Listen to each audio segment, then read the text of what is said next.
What's going on, everybody? I'm going to be giving you guys my quick spoiler-free thoughts on Stranger Things Season 3. And there's going to be possibly some spoiler mentionings from Seasons 1 and 2, so if you're not on the bandwagon as Stranger Things, you may not want to watch this video because I'm probably going to mention spoilers from Seasons 1 and 2 only, not spoilers in this season.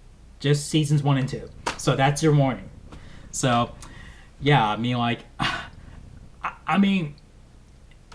I would be lying if I said I didn't enjoy the season.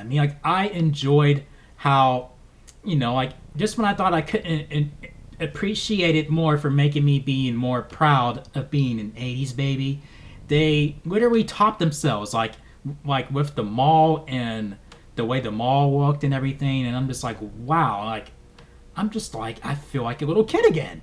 I was like barely 3, around this time when this season starts. I'm like, wow. Not much has changed for a while, from that year on until much later. But still, it was still fun to see. And and saying that it was fun to see our characters again was a given. And the scene where they're at now, since they're all teenagers, where some of them feel like they're growing apart from from each other, just a few. And Mike stands out more, than anyone else in that, because he is smitten over Eleven. You consider that in season 1 they're just getting to know each other, and in season 2 they spend a good chunk of that season apart, and then they reunite by the end. And here we really get to really see them as a couple, and he's just that's all he thinks about. When he wakes up and goes to sleep, it's just it's cute puppy love. And with Eleven, she's still a fish out of the water, and but she's not as isolated as she was in the previous 2 seasons, as season 1 in particular. But she is more she is she's still learning stuff, but she is still more she feels more not like some lab rat anymore. She feels like a young girl, just a regular ordinary girl, even though she still has these badass powers. But still, there's she had some 11 moments where she is confused on what she's being told and stuff, especially when it comes to being a girl. And that's where Max steps in, and then she kind of teaches her that that a bit. So that's pretty fun to watch. And with Hopper, it's entertaining to see how he reacts to her relationship with Mike, since he's Eleven's adopted father, and to see how he behaves about that, it's not uncommon.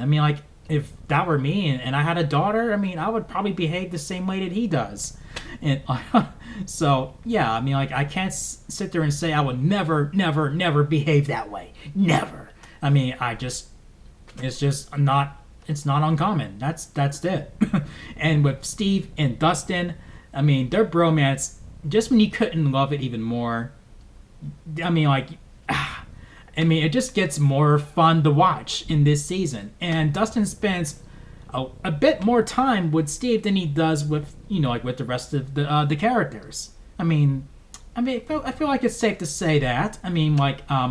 But still, they really do have fun keeping you we're on that Steve and Dustin bromance wagon quite a bit in this season, and I enjoyed every second of it.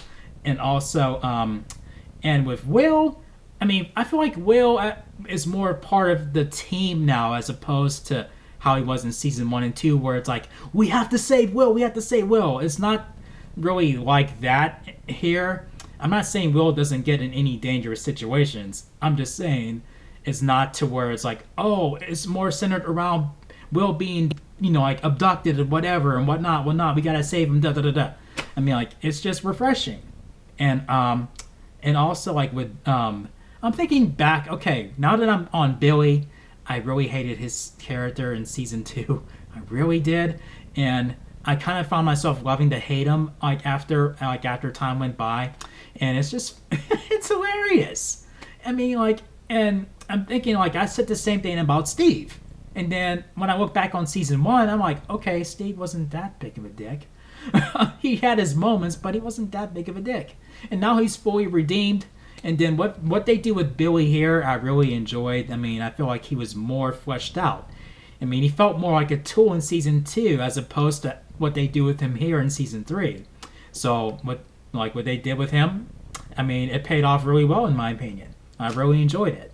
And also, I love the little nods to from the movies that came out in that time. Like Back to the Future stands out more than anything. And so to see that there's a moment where you're in the movie theater and they're watching that, and it's just amazing. It's just amazing. I mean, it feels like I went back in time watching these episodes play out. And I love the little nod that they give to the Terminator in this season. If you've seen this season, you know exactly what I'm talking about. Go ahead and tell me that was not a nod to the Terminator. Just go ahead and say it. And I have to say, with the threats that they face in this season, I got a little bit of Resident Evil tingles. Like, I have to say, like, from the video games, the Resident Evil video games, it just felt like something that they were ripped out one of those games. And I loved it. And with this season overall, I mean, like, I'm just thinking, like, wow, I am even more proud to be an 80s baby. They literally topped themselves, and that's saying a lot because seasons 1 and 2 are phenomenal, and here it's just like a powerhouse. There's only one moment that I did not like, and it really pulled me out. Like, it was just one little thing that happened, and it pulled you out of a very intense scene. And it's like, really? I mean, just the timing is awful. So awful. That's all. It's just awful timing. And with Will and Nancy, I mean, Jonathan and Nancy, I think their roles in this season is my least favorite, but I don't hate it. I mean, like, when they come into where they have to come together with the rest of the characters, I mean, it's awesome and stuff, but prior to that, it's just not as interesting as what everybody else is doing. And they do play around with the idea of Hopper and Joyce, becoming an item in this season. I'm not going to confirm or deny if it's going to actually go there. I'm just going to leave it as that. They just, you see them quite a bit there, like where the show makes you root for them more. Like, just get together already. You know what I mean? But yeah, this season was, like I said, a powerhouse. And with that all being said, I'm giving Stranger Things season 3 4.5 solid chair spins out of 5. So here we go. 1, 2, 3, 4. In half chair spins. I know I talked about this season longer than I wanted to, but I just couldn't find a way to do it without actually really saying what I needed to say. And I enjoyed it. And when you get to the finale and then the credits start rolling, don't be so quick to hit stop. I mean, they leave a little something there for you to see. They have a little something there in the middle of the credits, so don't be so quick to hit stop. Okay? Just don't say I didn't warn you. But if you guys enjoyed my review for Stranger Things Season 3, make sure you thumb up this video and make sure you click subscribe if you're new to the channel, and make sure you click that notification bell so you can be updated on my latest videos. Thank you for watching, and I'll see you guys in my next video. Later, guys.